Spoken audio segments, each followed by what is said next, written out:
ക്രിസ്തു ശാസ്ത്രദൃഷ്ടിയിൽ ദൈവശാസ്ത്രം സംബന്ധമായി അവൻ മഹാദൈവം, നരവംശാസ്ത്രം സംബന്ധമായി അവൻ മനുഷ്യപുത്രൻ, തത്വശാസ്ത്രം പറയുന്നു അവൻ വചനം അഥവാ ലോഗോസ്,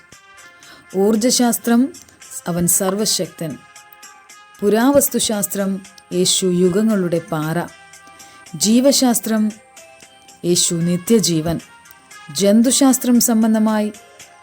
യേശു യഹൂദയിലെ സിംഹം, സസ്യശാസ്ത്രം പറയുന്നു അവൻ സാക്ഷാൽ മുന്തിരിവള്ളിയും ഷാരോനിലെ പനിനീർ പുഷ്പവും, വാനശാസ്ത്രം പറയുന്നു അവൻ ഉദയനക്ഷത്രം, തച്ചുശാസ്ത്രത്തിൽ യേശു മൂലക്കല്ലും ആണിക്കല്ലും, ശരീരശാസ്ത്രത്തിൽ യേശു സഭയുടെ ശിരസ്, ജ്യോതിശാസ്ത്രത്തിൽ യേശു നീതിയൻ സൂര്യൻ, വൈദ്യശാസ്ത്രത്തിൽ യേശു ഗിലെയാ